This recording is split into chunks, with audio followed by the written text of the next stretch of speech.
Good morning, party people. I am on my way to the BMV, as Ohio call it. Everywhere else I've ever been, they call it the DMV. However, the other day, I had about 5 or 6 rejections, going back and forth, one thing or another. And man, they just made it as complicated and difficult as they could possibly make it. I'm trying to get a real compliant ID. I don't want a fake driver's license, that thing they give to illegals and stuff like that. Not that I got anything against illegals. However, I don't want any unnecessary restrictions on my driver's license. So, I got some paperwork together. I'm about to go down there and deal with this stuff and probably get this stuff taken care of today and go from there. So hopefully you guys will benefit from these tips and tricks that I'm about to give you about dealing with those folks out there. Okay, people, I have successfully gone through a vehicle registration and got a conforming driver's license. And one day, the first stop, I wasn't able to complete everything, so I had to make 2 stops. Actually 3. So I'm gonna let you know what you gotta do to avoid rejection. It's a little bit petty, but it is what it is, man. You got to do it if you want to get through this. So here's my temporary license plate. Put that in the back window of the car. Now, before you can get a registration, quote, license plate, you have to get the vehicle titled in your name in Ohio. And to do that, you got to go to what they call clerks of court. So you take the title you have. If it's a title already in your name, you take that title that you have from another state, you take it down to the clerks of court's office if you want to get this done immediately. If you're not in a hurry, you can go to your regular BMV. But if you want that title today, they got offices called clerks of court. You could take your title down there, whether it's in your name or not, give that to them, along with proof of residency. What I used a Duke Energy bill. The bill is in my name and has my physical address on it. You will also need valid identification, which means you can't have a driver's license that's got hole punched in it. You got to have their temporary license or state identification or another state's identification. It don't have to be Ohio State to get that Ohio license. You got to have positive identification of who you are. Passport may work, but I used a driver's license. I used their temporary driver's license. So you got the title from another state, or title from this state that's not in your name, or title from another state that's not in your name. You turn that in with your proof of residency, which is a bill in your name, with your new physical address on it, or with your physical address that you have in Ohio. And then you have proof of who you are, which is a driver's license, valid driver's license. Don't have to be a state of Ohio's driver's license. It just has to be a driver's license. So you need those 3 things to get the car title in your name, unless it's an out-of-state title. If it's an out-of-state title, you also need a VIN check letter. You can get a VIN check letter from any BMV in Ohio. I was told that the BMV downtown didn't do it. That was not true. Every BMV has someone that can do a VIN check for you to verify that you're registering a vehicle in Ohio. So you can't have a car out of state and register it. It's got to be physically in the state so that somebody can VIN check it, make sure that they're going to give you a title to a car that does exist. So 3 or 4 things to get a title. Once you have a title, that's a proof of your residency because they put your physical address on the title. So if you have multiple people in your family that is going to need a proof of residency to get a driver's license or some other legal document, you can use a vehicle title.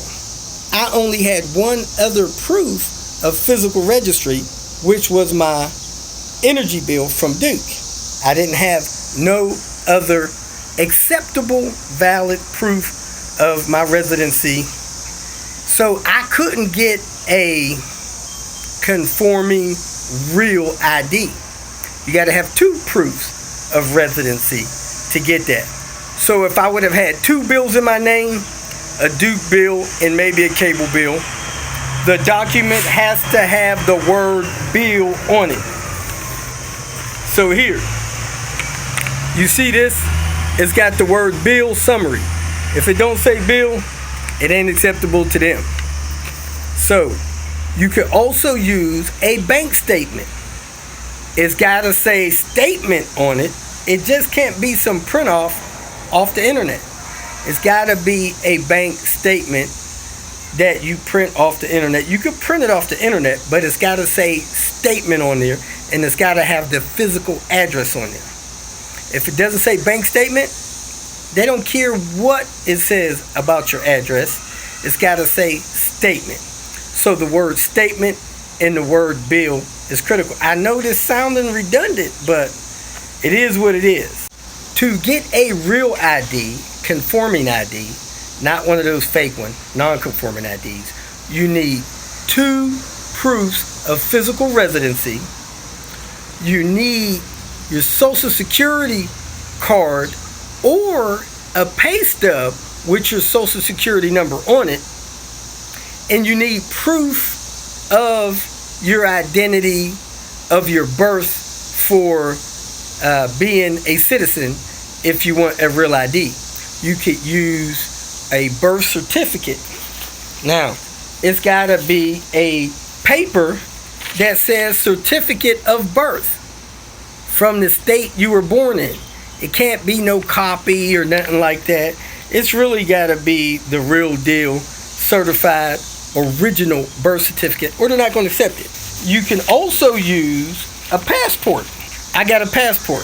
To get one of these, you had to show them that. So they will accept a passport as proof of your citizenship that you've been born in this country. So to get the real ID, you need social security card or a pay stub with your social security number on there.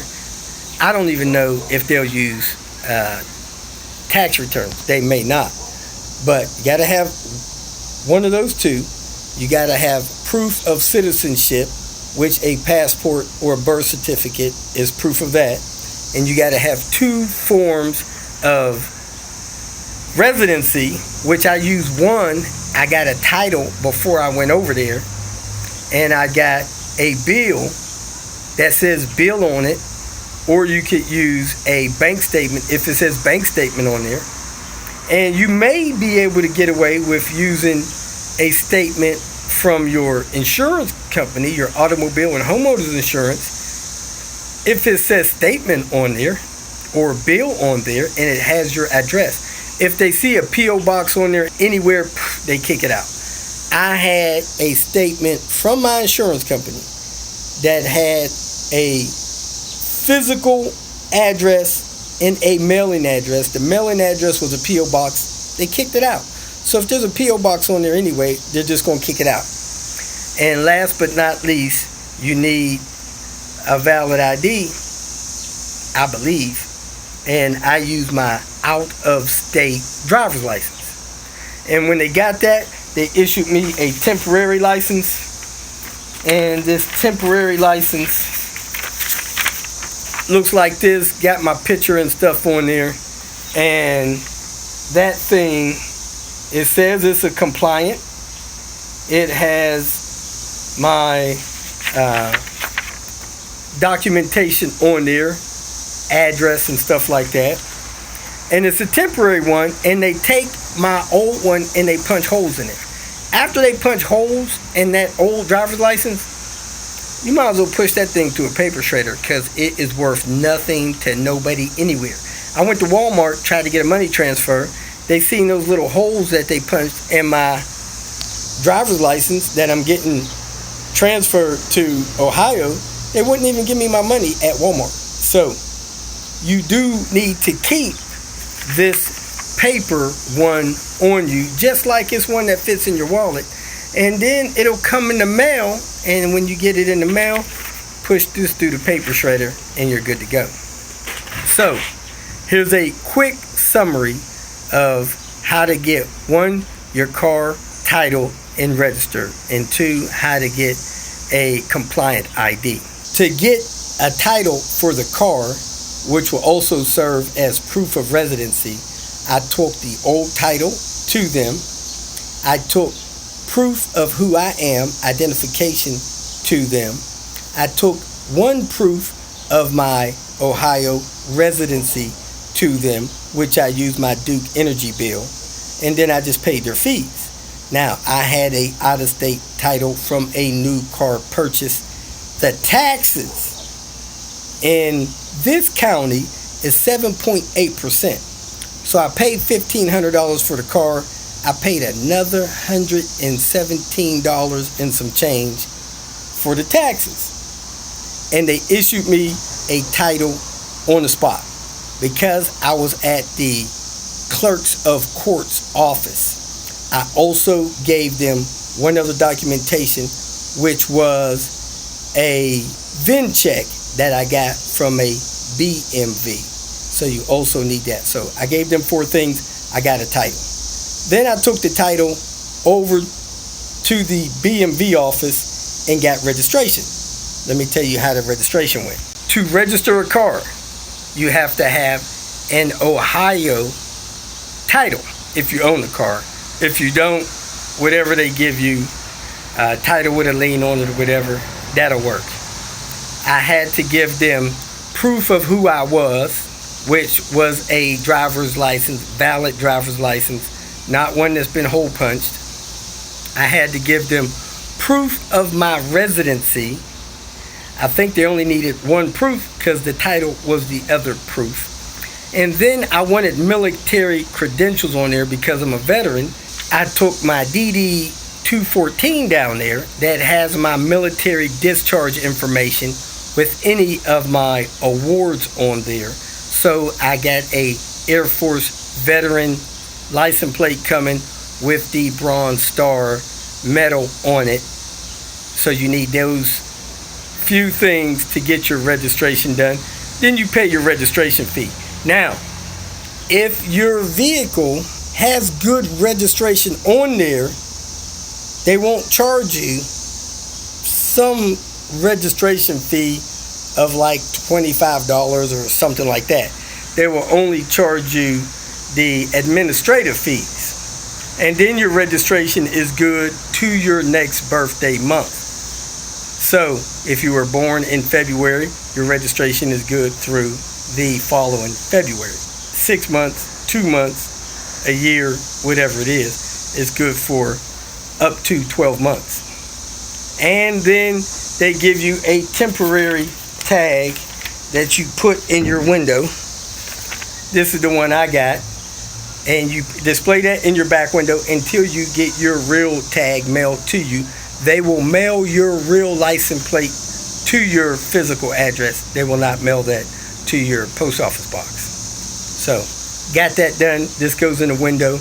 They did not ask me for my other license plate. That's still on the car. I assume the best thing to do is take off your license plate that you've been using, put that temporary thing in the back window. That's your new current registration until you get your new tag in the mail. When I registered my car, they also gave me a registration sticker to put on the license plate when it arrives. That's the registration. Last but not least, ID or driver's license. To get that, you need your current license that you're turning in, or you'll need to take a test for a new license if you've got some kind of restrictions on getting a license because you haven't paid child support or DUIs or something. You deal with that legal stuff. That's This is not with that. This is people without hitches. People just moving into the state. So you need 2 proofs of residency. A bill that says bill on it with your name and address on there. No P.O. box information on there at all. You need a bank statement with your physical address on there. No P.O. box, anything like that on there. You can use a vehicle title that you could have just got across the street with your new physical address on there. You need 2 forms of physical address. Then you need proof of citizenship, which a birth certificate or a passport, proof of citizenship. Then you need proof of your social security number. You can use a social security card that you got from the Social Security Administration. The first thing on the back of my card, do not laminate this card. At one point it was laminated. I think, fortunate for me, the lamination was so old it peeled off. So if your card says do not laminate and you go in there with it laminated, they're going to kick it out. It's just going to be a rejection. If your Social Security card is laminated and you need it, get another one. Get a replacement. Turn this one back in. And it also says this is property of the Social Security Administration, whatever that means. You can also use a pay stub with your social on it for Social Security. Okay, so you need 2 proofs of ID, proof of your Social Security, the ID that you're going to turn in, and proof of physical. Then they'll give you an eye exam, and then they'll ask you a question or 2, and then they'll issue you your new driver's license, which will be a temporary driver's license. You'll get your real driver's license in the mail. They can mail that to a P.O. box, or they can mail it to your new physical address. So I hope this helps you guys get through this stuff without a bunch of rejection. I probably got 7 rejections dealing with this stuff, but today I went down to the clerks of courts, got a title, then I went over to the BMV, registered my vehicle. I stayed at the BMV and got my compliant driver's license, and I did that all in about 56 minutes because I already had the vehicle VIN checked at another location. But the BMV there could have VIN checked it. Everything could be done within an hour, even my waiting time. So that's that.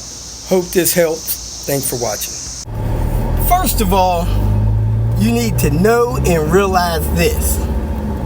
Most people that get those kind of jobs are law bots, legal eagles, people that take and get fulfillment out of being more right than helpful.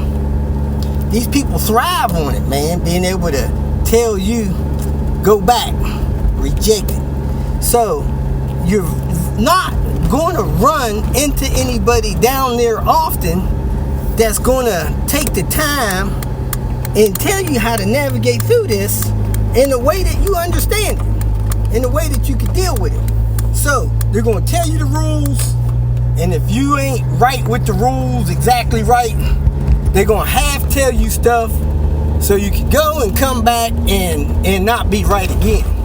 You know, an example of that is they say you need a bill with your name on it with your current resident in order to get your license or your title. Well, I can open up the app on my phone and show them that, hey, here's your utility service company. Here's my name on it. That's not acceptable. They got to have it in their hand, printed off somewhere. So you could print off a sheet of paper that is not a bill, but it's got your name on it. Got to be a bill. we don't want a piece of paper from the company that has your name on it and it's not a bill. So it can't say, hey, this is your service address. It's got to be a bill with amounts on it, like they would send you in the mail. Got to be a bill. It can't be a letter from the company president that says this letter is to verify that this person has an account at this address. That ain't good enough. God himself can sign that paper. That ain't what they want. They want a bill. Don't show up with nothing less than a bill, or you're going to be rejected. Just understand that. Now, in order to get a real compliant ID that you can use to fly all over the country, cross off borders and stuff like that, you got to have 2 forms of residency in the format that they want them in. Now, one of those formats is a bill. If you got 2 bills in your name, you're good to go. Light bill, water bill. Both in your name, different companies. Water bill, cable bill. But when you first move somewhere, you don't get a bill right away. You get a bill when they feel like sending you a bill. That may be 2 weeks, that may be 4 weeks. That's when you get your bill. Now, my understanding was, whenever I moved to a new location, I got 30 days to get their residency paperwork. So I need a license within 30 days, or they're going to start late feeing me. They're going to start asking me other special questions. I might need other documentations, reasons for why I didn't get it within 30 days, all that junk. So I try to get it done in the time that they say get it done in. Some of this stuff is a little more lenient since COVID, but hey, if they want to jack you around, they're going to jack you around. So I try to do it within their time frame. So 2 proofs of legal residency, it can be this. This lady up here told me a little trick. One of them is the fact that I have a bill, because I only got 1 bill in my name because of where I live. I don't need 2 in my name, I got 1. The other thing is, I can use the title to my car to prove residency. So, instead of going to try to get my license, I go transfer the title from my old address and state of residency to the new state of residency and address. So I use a bill and I use the address on the title. So if there's 2 people in your family, you and your wife and maybe your daughter, man, put everybody on that title. That way everybody's got that 1 proof of residency, and then you get a bill for the other proof. Now, I had a problem where my bill to the electric company was only in my name because I set it up. Diane wasn't around. I didn't see the need to put her on there. But now I needed to get her license. So I contact them, put her on the bill. I go online, I can see my name and her name, but when I go to print the bill off of online, it's only got my name. Her name not on there. So when you set these utilities up, add everybody on the bill that needs to be on there. Otherwise, they're going to have a hard time. If you have to add them later, like I did with Diane, you might have to wait for the next billing cycle for their name to show up on the bill. That's going to be in excess of 30 days. So now you got a situation where somebody's past the 30 days of getting their license. Now when they ask you how long you've been there and you tell them 40 days ago, then they're going to hit you up with late fees. It's a game. They like playing games. It's ridiculous. So right now, I'm going to walk in here I already got a fake ID in the mail. I'm not even going to try to get an ID. However, I'm going to try to get a soft registration for this vehicle, and they will mail me the hard registration, which means the license plate. I'm going to send in for my title because I now have that notarized. Somebody sold me a vehicle from another state. Their state requires notary. I didn't know that. I went in there, had the title, bill of sale, no notary, got rejected. Got that notary worked out. I got proof of my address. I got the title. I'm going to request a military identified, which is going to be an Air Force veteran, probably with my Bronze Star on there. I'll turn that into them. They'll mail it to me, but they should give me a piece of paper that say, hey, this car's registration had been applied for. They're waiting to get it in the mail. I should be able to stick that in the window. 30 days later, get my plate in the mail, put it on the car. That way, no one should bother my car sitting on the street. So let's go in here and I'll come back out, tell you what happened. I got rejected. 2 reasons. One, this office doesn't do what I need done. I need to get my title ordered and my registration done. They will not apply for a registration until you have their title, which would take a week or so. That's not going to work for me. I got to go down to the other office that does that over the counter. 2, I need to get my hands on my paper driver's license they gave me. So they took my out-of-state license, punched holes in it, and they gave me a printed temporary driver's license of paper. I don't think I have that with me. I need to go find that and get that with me. I thought I had it with me. I don't see it. So I need to go back home, get that paper, and then go downtown to that office that can do a title over the counter immediately. Here we go. Here with the Ohio BMV, when you apply for a driver's license, they take your out-of-state license and they punch a hole in it. But when you apply for your registration, they give you a paper registration temporary because you have to wait for your proper one to come in the mail. However, they leave you with your old license plate. They don't make you take it off or even suggest that you take it off. So you got this paper plate that you're supposed to display in the window. Looking for mine so I can show you what it looks like. Here it is. You're supposed to display this in the window. But why would I do that when I still have my good license plate sitting on the back of my car? Doesn't make any sense. I don't understand it. So anyway, I'm probably going to, I don't know. I'm going to leave my valid license plate on there, the one that looks real, until I get my new one in.